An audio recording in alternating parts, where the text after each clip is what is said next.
ಎಲ್ರಿಗೂ ನಮಸ್ಕಾರ. ಮ್ಯಾಮ್ ಸ್ನಿತಿಗೆ ನಿಮ್ಮೆಲ್ಲರಿಗೂ ಸ್ವಾಗತ.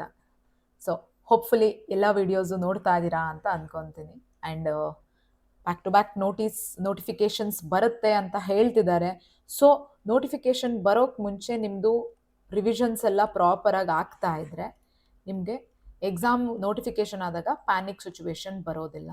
ಸೊ ಹಾಗಾಗಿ ಸ್ಟ್ಯಾಟಿಕ್ ಎಲ್ಲ ಮುಗಿಸ್ಕೊಂಡಿರಿ, ಜೊತೆಗೆ ಕರೆಂಟ್ ಅಫೇರ್ಸ್ನೂ ಕೂಡ ಓದ್ತಾ ಇರಿ. ಇವತ್ತು ನಾವು ಆಂಟಿ ಡಿಫೆಕ್ಷನ್ ಬಗ್ಗೆ ನೋಡ್ತಾ ಹೋಗೋಣ. ರೀಸೆಂಟಾಗಿ ಸುಪ್ರೀಂ ಕೋರ್ಟು ಒಂದು ವಾರ್ನಿಂಗ್ ಕೊಟ್ಟಿದೆ ಸ್ಪೀಕರ್ಗೆ.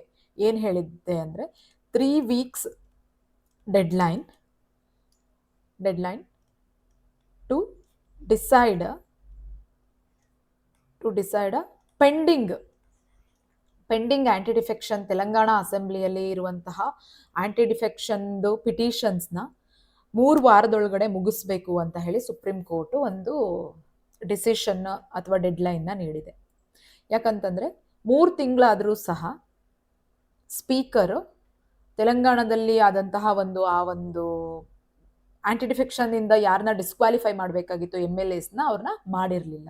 So misusing the power misuse ಆಗ್ತಾ ಇತ್ತು. ಹಾಗಾಗಿ ತೆಲಂಗಾಣ ಅಸೆಂಬ್ಲಿಯಿಂದ ಸುಪ್ರೀಂ ಕೋರ್ಟ್ಗೆ ಹೋಗಿತ್ತು ಕೇಸು. ಆ ಕೇಸಲ್ಲಿ ಸುಪ್ರೀಂ ಕೋರ್ಟ್ ಹೇಳ್ತು 3 ವಾರದೊಳಗಡೆ ಡಿಸಿಷನ್ ಕೊಡಿ ಅಂತ. ಸೊ ಇವಾಗ ಎಲ್ರಿಗೂ ನಿಮ್ಗೆ ಬರುವಂತಹ ಒಂದು ಡೌಟ್ ಏನಂತಂದ್ರೆ, ಏನಿದು ಆಂಟಿ ಡಿಫೆಕ್ಷನ್ ಲಾ ಅಂತ. ಆಂಟಿ ಡಿಫೆಕ್ಷನ್ ಲಾ ಏನು ಅಂತಂದ್ರೆ, ಪೊಲಿಟಿಕಲ್ ಇದರಲ್ಲಿ ಪರ್ಸ್ನಲ್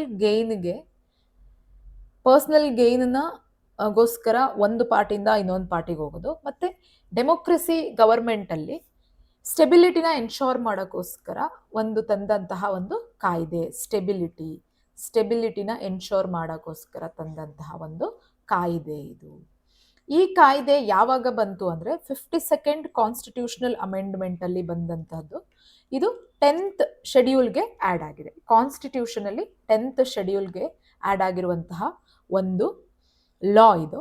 ಈ ಲಾದು ಮೇಜರ್ ಏನು ಅಂತ ಅಂದರೆ, ಯಾವುದೇ ಒಂದು MLA ತಮಗೆ ಬೇಕಾದಾಗ ತಮ್ಮ ಪಾರ್ಟಿಯನ್ನು ಚೇಂಜ್ ಮಾಡೋದಾಗ್ಲಿ ಅಥವಾ ಪಾರ್ಟಿಯಿಂದ ಬಿಟ್ಟು ಹೊರಗೆ ಹೋಗೋದಾಗ್ಲಿ, ಈ ಥರದ್ದೆಲ್ಲ, ಅಥವಾ ಪಾರ್ಟಿಯಲ್ಲಿ ತಗೊಂಡಂತಹ ಕೆಲವು ಡಿಸಿಷನ್ ಇರುತ್ತೆ, ವಿಪ್ 1 ವಿಪ್ 2 ವಿಪ್ 3, ಅದನ್ನು ನಾನು ಎಕ್ಸ್ಪ್ಲೇನ್ ಮಾಡ್ತೀನಿ. ಆ ಡಿಸಿಷನ್ ಏನಾದರೂ ಚೇಂಜ್ ಅಂದರೆ ಆ ಡಿಸಿಷನ್ನ ಫಾಲೋ ಮಾಡದೇ ಇರುವಂತಹ ಸಂದರ್ಭದಲ್ಲಿ ಸ್ಪೀಕರ್ ತೆಗೆದುಕೊಳ್ಳುವಂತಹ ಒಂದು ಡಿಸಿಷನ್ನು ಅವರನ್ನ ಆ ಒಂದು ಪಕ್ಷದಿಂದ ಮತ್ತೆ ಹೊರಗಿಡುವಂತಹದ್ದು. ಅವ್ರ MLA ಪೊಸಿಷನ್ನ ಕಳ್ಕೊಂತಾರೆ. ಆ ಒಂದು ಕಾಯ್ದೆನ ತಂದಿದ್ದು 10th ಶೆಡ್ಯೂಲ್ಗೆ ಹಾಕಿದ್ದಾರೆ 52nd ಅಮೆಂಡ್ಮೆಂಟಲ್ಲಿ. ಇದು ಬೋತ್ ಪಾರ್ಲಿಮೆಂಟ್ ಮತ್ತೆ ಸ್ಟೇಟ್ ಅಸೆಂಬ್ಲಿ ಎರಡಕ್ಕೂ ಕೂಡ ಅನ್ವಯ ಆಗುತ್ತೆ. ಇದು ನಿಮಗೆ ಗೊತ್ತಿರಬೇಕು. State assembly as well as parliament ಎರಡೂ ಕಡೆ ಕೂಡ ಈ ಒಂದು ಕಾಯ್ದೆ ಅನ್ವಯ ಆಗುತ್ತದೆ. ದೆನ್ ಕಮ್ಸ್ ಹೇಗೆ ಈ ಲಾನ ಇನ್ನೂ ಸ್ಟ್ರೆಂಥನಿಂಗ್ ಮಾಡಿದ್ದಾರೆ ಅಂತ. 2003 ತನಕ 2003ಯಲ್ಲಿ 91st ಕಾನ್ಸ್ಟಿಟ್ಯೂಷನಲ್ ಅಮೆಂಡ್ಮೆಂಟ್ ಬಂತು. ಇದ್ರ ಬಗ್ಗೆನೂ ನಿಮಗೆ ಗೊತ್ತಿರಬೇಕು. 91st ಅಮೆಂಡ್ಮೆಂಟಲ್ಲಿ ಮೇಜರ್ ಆಗಿ total council of the minister including PM should not exceed 15%ಗಿಂತ ಜಾಸ್ತಿ ಎಕ್ಸೀಡ್ ಆಗೋ ಹಾಗಿಲ್ಲ ಅಂತ ಹೇಳಿದ್ರು. ಯಾವುದು? ಕೌನ್ಸಿಲ್ ಆಫ್ ದ ಮಿನಿಸ್ಟರ್ ಮತ್ತೆ PM, ಇನ್ಕ್ಲೂಡಿಂಗ್ PM, ಅಥವಾ ಸ್ಟೇಟ್ ಅಂತ ಬಂದಾಗ ಇನ್ಕ್ಲೂಡಿಂಗ್ CM. ಟೋಟಲ್ ನಂಬರ್, ಇವಾಗ ಫಾರ್ ಎಕ್ಸಾಂಪಲ್ 200 ಜನ MLAs ಇದ್ರೆ 30ಕ್ಕಿಂತ ಜಾಸ್ತಿ ಕೌನ್ಸಿಲ್ ಆಫ್ ಮಿನಿಸ್ಟರ್ಸ್ ಹೋಗಬಾರ್ದು, ಇನ್ಕ್ಲೂಡಿಂಗ್ PM. ಅಂದರೆ 15% ಕ್ಯಾಪ್ ಇಟ್ರು. ಇವಾಗ ನಿಮ್ಗೊಂದು ಡೌಟ್ ಬರುತ್ತೆ, ಕೆಲವು ಕಡೆ ಕೇವಲ 60 ಜನ ಇರ್ತಾರೆ MLAs. ಅಲ್ಲಿ ಮಿನಿಮಮ್ ಎಷ್ಟಿರಬೇಕು? 12 ಜನ ಮಂತ್ರಿ ಮಂಡಲದಲ್ಲಿ ಇರಬೇಕು. ಇದು ನಿಮಗೆ ಗೊತ್ತಿರಬೇಕು. ಎಕ್ಸಾಮ್ ಅಲ್ಲಿ ಕ್ವಶನ್ ಆಗುವ ಸಾಧ್ಯತೆ ಇರುತ್ತೆ. ಈ ಒಂದು ಅಮೆಂಡ್ಮೆಂಟ್ ಅಲ್ಲಿ ಏನಾಯ್ತು ಅಂತ ಅಂದ್ರೆ, ಇಲ್ಲಿ ಸ್ಪ್ಲಿಟ್ ಅನ್ನೋ ಒಂದು ವರ್ಡ್ನ ರಿಮೂವ್ ಮಾಡಿದ್ರು. ಯಾಕೆಂದ್ರೆ 2003ಗಿಂತ ಮುಂಚೆ ಏನಿತ್ತು ಅಂದ್ರೆ 1/3 of the members without disqualification split ಆಗ್ಬೋದಿತ್ತು.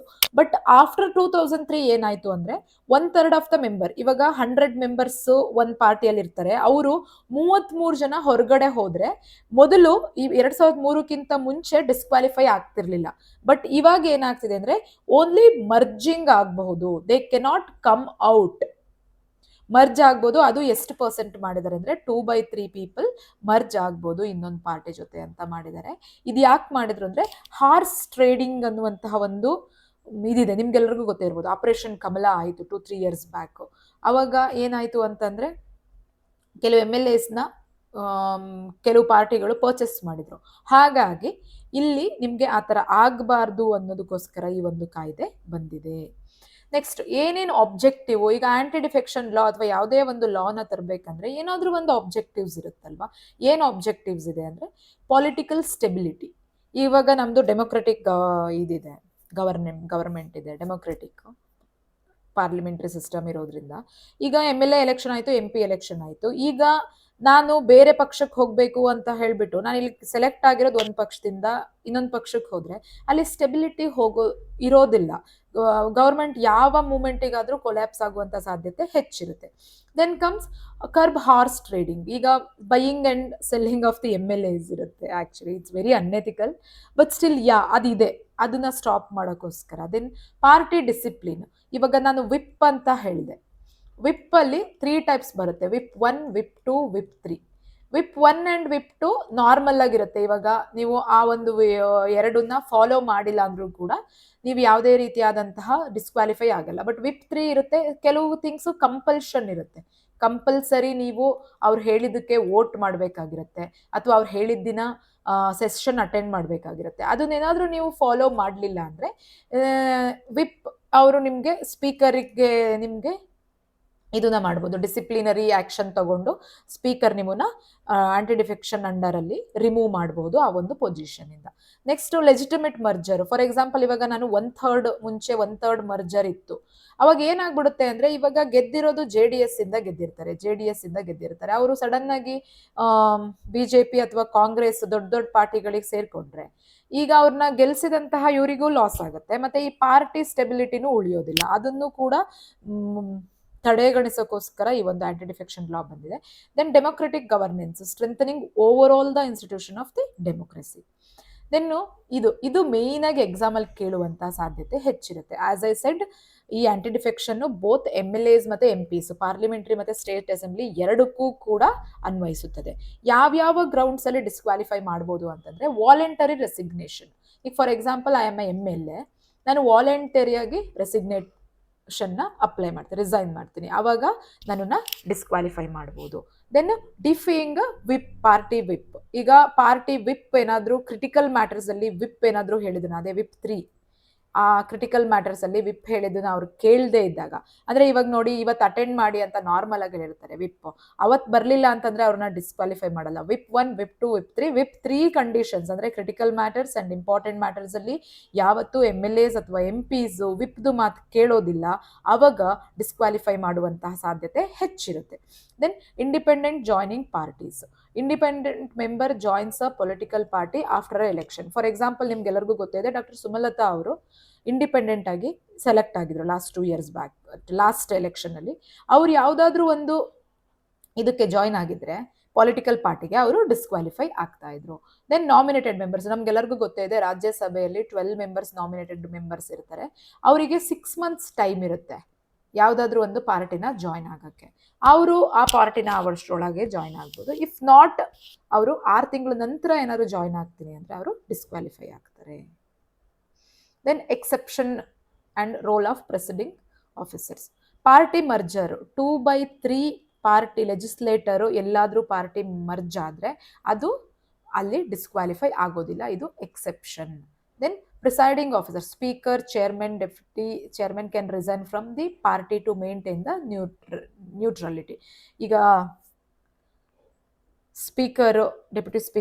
Speaker, chairman or deputy chairman can resign. Chairman usually resign ಮಾಡಲ್ಲ, ಯಾಕಂತಂದ್ರೆ ಚೇರ್ಮನ್ ವೈಸ್ ಪ್ರೆಸಿಡೆಂಟ್ ಆಗಿರ್ತಾರೆ, ಸೊ ಅಲ್ಲಿ ರಿಸೈನ್ ಮಾಡುವಂತಹ ಒಂದು ಅವಕಾಶನೇ ಬರೋದಿಲ್ಲ. ಸೊ ಹಾಗಾಗಿ ಸ್ಪೀಕರ್ ಅಥವಾ ಡೆಪ್ಯೂಟಿ ಚೇರ್ಮನ್ ರಿಸೈನ್ ಮಾಡಿದ್ರೆ ನಾನು ಈ ಪಾರ್ಟಿಲಿ ಇರಲ್ಲ, ನಾನು ನ್ಯೂಟ್ರಲ್ ಆಗಿರ್ತೀನಿ ಅಂತ, ಅದು ರಿಸೈನ್ ಆಗೋದಿಲ್ಲ. ನೋಡಿ, ನೀವು ಇದೊಂದು ನೆನ್ಪಿಟ್ಕೊಳ್ಳಿ. ಮತ್ತೆ speaker also can resign and ಈ comes under anti defection law ಅಂತ ಬಂದಾಗ ಯು ಶುಡ್ ನೋ ದಟ್. ಇಲ್ಲ, ಅವ್ರು ಬರೋದಿಲ್ಲ, ಬಟ್ ರೀಸನ್ ಇರುತ್ತೆ. ಕೆಲವು ಸಲ ಸ್ಪೀಕರ್ ಕೆಲಸ ಮಾಡೋಕ್ಕಾಗಲ್ಲ ಅಂತ ಹೇಳಿ ರಿಸೈನ್ ಮಾಡಿರ್ತಾರೆ, ಆವಾಗ you should be knowing the reason. Neutrality maintain ಮಾಡೋಕ್ಕ ಅಥವಾ ಕೋರಮ್ ಅಂದರೆ ಕೆಲಸ ಮಾಡೋಕ್ಕಾಗದೆ ರಿಸೈನ್ ಮಾಡಿರ್ತಾರೆ ಅಂತ. In role of the presiding officers, quasi judicial authority, ಇದು decision subject to review, judicial review ಇರುತ್ತೆ. ಸ್ಪೀಕರ್ ಏನೇ ಹೇಳಿದ್ರು ಕೂಡ ಅದು ಜುಡಿಷಿಯಲ್ ರಿವ್ಯೂಗೆ ಸಬ್ಜೆಕ್ಟೆಡ್ ಇರುತ್ತೆ. ಸೊ ಹಾಗಾಗಿ ಇದು ವೆರಿ ಇಂಪಾರ್ಟೆಂಟ್. ದೆನ್ ಇದು ಕ್ರಿಟಿಸಿಸಮ್ ಮಾಡಿದ್ದಾರೆ. ಯಾಕೆ ಅಂದರೆ ಟೈಮ್ ಲಿಮಿಟ್ ಇಲ್ಲ, ಎಷ್ಟು ದಿನ ಇದಕ್ಕೆ ಡಿಸಿಷನ್ಗೆ, ಅದಕ್ಕೋಸ್ಕರನೇ ಆ್ಯಕ್ಚುಲಿ 3 ವೀಕ್ಸ್ ಒಳಗೆ ಡಿಸಿಷನ್ ಕೊಡಬೇಕಂತ ಹೇಳಿ ಸುಪ್ರೀಂ ಕೋರ್ಟ್ ಹೇಳಿದ್ದು. Then politically bias, definitely speaker ruling ಪಾರ್ಟಿಯಿಂದ ಬಂದಿರ್ತಾರಲ್ವಾ, ಅವರು ಅಪೋಸಿಟ್ ಪಾರ್ಟಿ ಅವ್ರನ್ನ ಹೆಂಗೆ ಟ್ರೀಟ್ ಮಾಡ್ತಾರೆ, you know this. Then suppresses the freedom, legislator freedom of speech ಕಮ್ಮಿ ಆಗಿಬಿಡುತ್ತೆ. ಏಕೆಂದರೆ ವಿಪ್ 3 ಇರೋದ್ರಿಂದ ಇಲ್ಲಿ ಫಾರ್ ಎಕ್ಸಾಂಪಲ್ ನಾನು ಇವಾಗ ರೂಲಿಂಗ್ ಪಾರ್ಟಿಯಲ್ಲಿ ಇರ್ತೀನಿ, ಬಟ್ ನನಗೆ ಕೆಲವು ಲಾಸು ಇಷ್ಟ ಆಗೋದಿಲ್ಲ ರೂಲಿಂಗ್ ಪಾರ್ಟಿ, ಸೊ ಅಲ್ಲೂ ಕೂಡ ನಾನು ವಾಯ್ಸ್ ರೈಸ್ ಮಾಡೋಕ್ಕೆ ಆಗಲ್ಲ. ದೆನ್ ರೆಡ್ಯೂಸಸ್ ದಿ ರೆಪ್ರೆಸೆಂಟೇಷನ್ ಅಂತಂದರೆ MLA MPs ನಂಬರ್ಸ್ ಆಗಿಬಿಡ್ತಾರೆ, ಅಲ್ಲಿ ಯಾವುದೇ ರೀತಿಯಾದಂಥ ರೆಪ್ರೆಸೆಂಟೇಷನ್ ಇರಲ್ಲ. ಬಿಕಾಸ್ ಯಾಕಂತಂದರೆ ನಮಗೆ ಗೊತ್ತೇ ಇದೆ, ರೂಲಿಂಗ್ ಪಾರ್ಟಿನೇ ಮೋಸ್ಟ್ ಆಫ್ ದ ಟೈಮ್ ಆ್ಯಕ್ಟ್ಸ್ನ ಮಾಡುವಂತಹದ್ದು. ದೆನ್ ಜಡ್ಜ್ಮೆಂಟ್, ಇದು ತುಂಬ ಇಂಪಾರ್ಟೆಂಟು. ಕಿಹೋತೋ ಹೊಲಹೊನ್ ಜಡ್ಜ್ಮೆಂಟು 1992 ಅಲ್ಲಿ ಬಂದಿದ್ದು. ಇದು ಸ್ಪೀಕರ್ ಡಿಸಿಷನ್ನ ಜುಡಿಷಿಯಲ್ ರಿವ್ಯೂಗೆ ಹಾಕಬೇಕು ಅಂತ ಹೇಳಿದಂತಹ ಒಂದು ಸ್ಪೀಕರ್ ಡಿಸಿಷನ್ ಏನಿರುತ್ತೆ ಅದು ಜುಡಿಷಿಯಲ್ ರಿವ್ಯೂಗೆ ಆಗಬೇಕು. ಇವಾಗ ಫಾರ್ ಎಕ್ಸಾಂಪಲ್ ನಾನು MLA, ಸ್ಪೀಕರ್ ನನ್ನನ್ನು ಡಿಸ್ಕ್ವಾಲಿಫೈ ಮಾಡಿದ್ದಾರೆ, so I can go to the court, he can judicial review ಆಗ್ಬೋದು ಅಂತ ಹೇಳಿದ್ದಾರೆ. ದೆನ್ನು ಕಿಶ್ಮನ್ ಮೇಘಚಂದ್ರ ಕೇಸ್, ಇದರಲ್ಲಿ ಏನು ಹೇಳಿದೆ, ಇದಕ್ಕಿಂತ ಮುಂಚೆ ರವಿ ಎಸ್ ನಾಯಕ್ ಕೇಸ್ ಬಂದಿದೆ. ಇಲ್ಲಿ ruled defection can be inferred from the conduct, not just the explicit resignation. For example ಇವಾಗ ಕೆಲವುದು MLAsದೆಲ್ಲ ನಿಮಗೆ ಗೊತ್ತೇ ಇದೆ ಯಾವ ಥರ ಅವ್ರು ಬಿಹೇವ್ ಮಾಡ್ತಾರೆ ಅಂತ, ಅಲ್ಲೂ ಕೂಡ ಅವರು ಹಾಕಬಹುದು ಈ ಥರ ಒಂದು ಕಂಡಕ್ಟ್ನ ಆ್ಯಂಟಿ ಡಿಫೆಕ್ಷನ್ ಅಂಡರಲ್ಲಿ, ನಾಟ್ ಜಸ್ಟ್ ಬರೀ ರೆಸಿಗ್ನೇಷನ್ ಮಾತ್ರ ಅಲ್ಲ ಅನ್ನೋದು ಒಂದು ಡಿಸಿಷನ್ ಬಂದಿದೆ.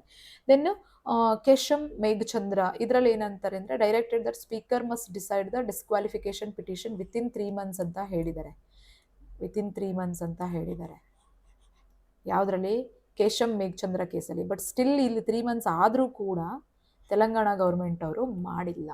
ಅದಕ್ಕೋಸ್ಕರ ಮತ್ತೆ ತೆಲಂಗಾಣ ಗೌರ್ಮೆಂಟ್ ಸ್ಪೀಕರು ಡಿಸ್ಕ್ವಾಲಿಫೈ ಮಾಡಿಲ್ಲ, ಅದಕ್ಕೋಸ್ಕರನೇ ತೆಲಂಗಾಣ ಗೌರ್ಮೆಂಟ್ ಅವರು ಮತ್ತೆ ಕೋರ್ಟ್ಗೆ ಹೋಗಿದ್ದಾರೆ.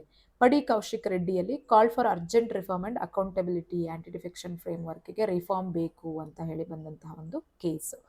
ಎಕ್ಸಾಮಲ್ಲಿ ನಿಮಗೆ ಆ್ಯಂಟಿ ಡಿಫೆಕ್ಷನ್ನು ಯಾವ ಶೆಡ್ಯೂಲಲ್ಲಿದೆ ಅಂತ ಕೇಳ್ಬೋದು, ಆ್ಯಂಟಿ ಡಿಫೆಕ್ಷನ್ ಯಾವ ಅಮೆಂಡ್ಮೆಂಟಲ್ಲಿ ಆಯಿತು ಅಂತ ಕೇಳ್ಬೋದು, ಆ್ಯಂಟಿ ಡಿಫೆಕ್ಷನ್ ಯಾವ್ಯಾವುದರಲ್ಲಿ ಎಕ್ಸೆಪ್ಷನ್ ಇದೆ ಅಂತ ಕೇಳ್ಬೋದು, ಅಥವಾ ಯಾವ್ಯಾವುದರಲ್ಲಿ ಯಾವ್ಯಾವ ಜಡ್ಜ್ಮೆಂಟ್ ಇದೆ ಅಂತ ಕೇಳ್ಬೋದು, ಮತ್ತು ಯಾವ್ಯಾವ ಪ್ರಾವಿಷನಲ್ಲಿ anti defection rule law apply ಆಗುತ್ತೆ ಅಂತಲೂ ಕೇಳ್ಬೋದು. This all are the thing they can expect in the questions, ನೀವು ಎಕ್ಸ್ಪೆಕ್ಟ್ ಮಾಡ್ಬೋದು. ಸೊ ದಯವಿಟ್ಟು ಒಂದ್ಸಲ ಇದನ್ನು ನೋಡಿಕೊಂಡು ನಿಮ್ಮದೇ ಒಂದು ಶಾರ್ಟ್ ನೋಟ್ಸ್ ಮಾಡ್ಕೊಳ್ಳಿ. It will be very helpful for the exam. Thank you one and all. See you in the next video.